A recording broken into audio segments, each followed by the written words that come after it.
Bilirsiniz, bu Rusiya-Ukrayna müharibəsini şərh edərkən bir çox şərhçilər səhvə yol verir.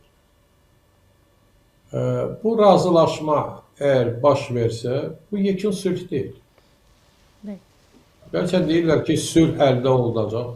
Bu sülh deyil, bu ateşkəsdir. Yəni, söhbət orada gedir ki, bəs filan əraziləri Rusiya götürəcək nəzarətə, filan əraziləri Ukraynada qalacaq və s. Bu yekun qərar deyil. Bu sadəcə olaraq müvəqqəti bir qərardır.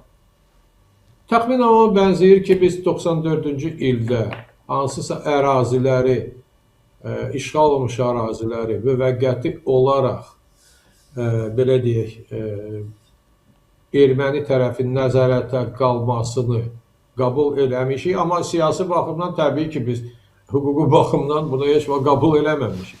Təxminən vəziyyət belədir.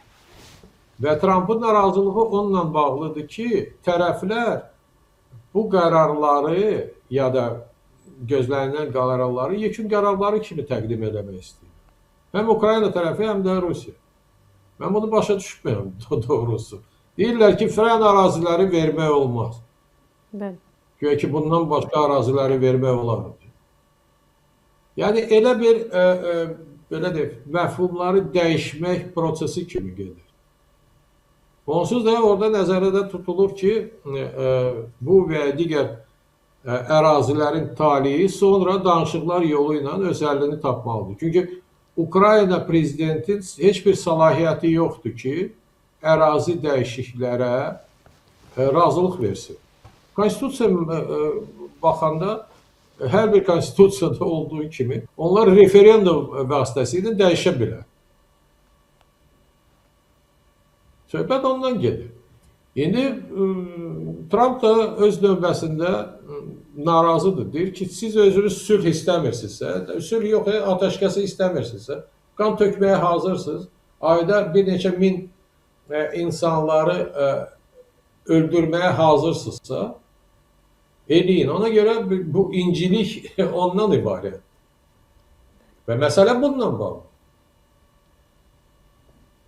Ukrayna şərhçiləri deyəndə ki, filan əraziləri vermək olmaz.